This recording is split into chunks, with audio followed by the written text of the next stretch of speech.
Olá. O desenvolvimento da safra de soja 2022-23 em Sorriso, na região médio-norte de Mato Grosso, está em pleno desenvolvimento.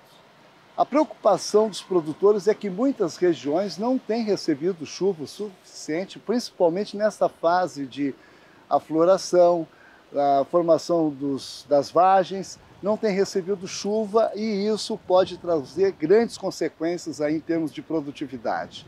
Quem vai nos falar melhor sobre o desenvolvimento desta safra é o meu convidado de hoje, presidente do Sindicato Rural de Sorriso, Sadi Beledelli. Sadi, obrigado aí por nos conceder essa entrevista. É preocupante essa fase aí agora de formação do canivete, como fala, né? A formação da vagem.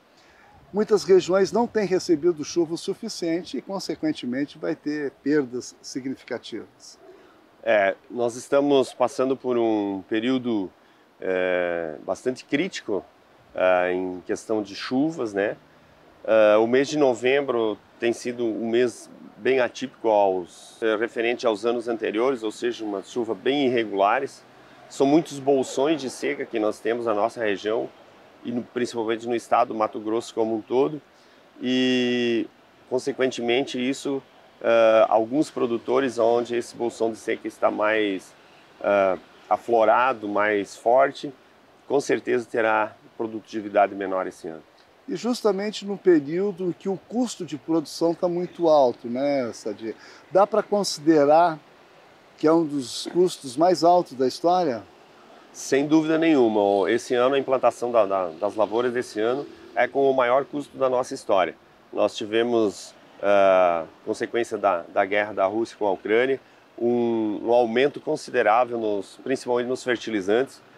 Produtos assim que custavam entre 400 e 450 dólares uma tonelada de adubo, passando para mais de $1.000. Então, um aumento de 120%, 150% nos fertilizantes. E a grande maioria dos produtores adquiriram esse produto assim, com um valor bastante expressivo.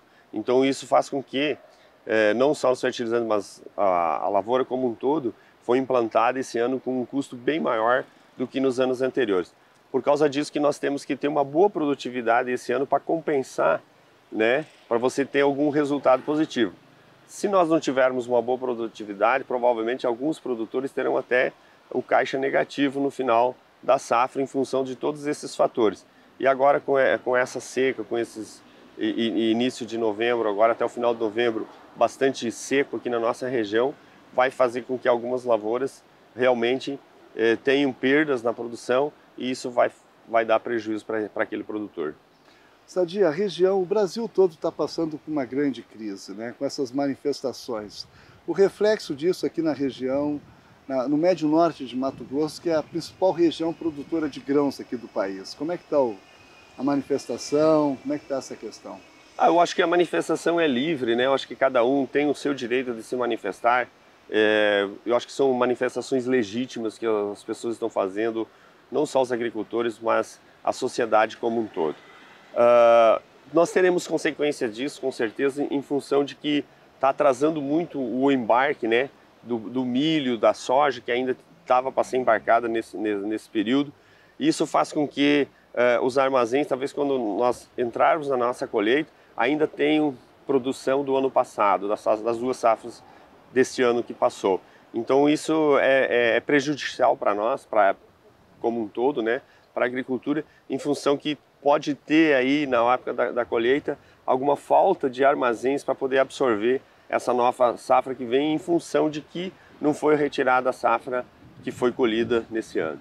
Aliás, mais um gargalo aí para o desenvolvimento, né? Esse déficit de armazenamento causa grandes transtornos também a cada ano. Exatamente, cada vez mais a produção vem crescendo, né? Principalmente a produtividade, né?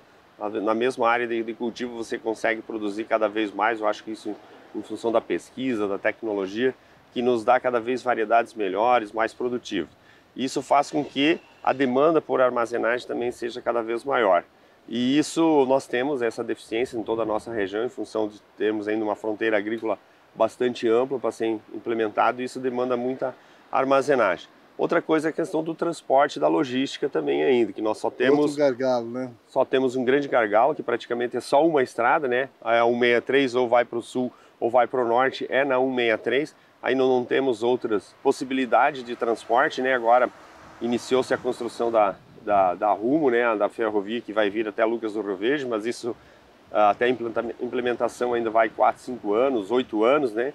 Então nesse período ainda a gente vai ter sempre esse gargalo na questão do transporte, que também encarece o nosso custo de produção, porque quem paga o transporte é o produtor. Com certeza. Que a formação do preço começa lá em Chicago, vamos dizer, o prêmio no Porto de Santos ou outro porto, e dali quanto custa para mim colocar essa soja lá em Santos ou Paranaguá. Então, fazer esse cálculo chega no final para o produtor. Então, o pessoal fala, quem paga é a transportadora. Não, quem paga o transporte sempre é o produtor, né? Então ele diminui o preço para o produtor para poder pagar um pouco mais o transporte, e isso também aumenta o nosso custo de produção. Ok, Sadinho, mais uma vez obrigado aí pela sua participação. Obrigado pela oportunidade de poder nos comunicar com os nossos agricultores, desejar aí sucesso a todos, uma excelente safra, que Deus nos abençoe e nos mande essa chuva o quanto antes possível, para que as lavouras voltem a ter essa estabilidade, né? E que a gente possa ter uma boa produtividade, para que não tenhamos prejuízo ali na hora da colheita. Ok, sucesso nessa empreitada aí. Acabei de conversar com o presidente do Sindicato Rural, Sadi Beledelli. De Sorriso, no Médio Norte de Mato Grosso, Valdir Pacheco.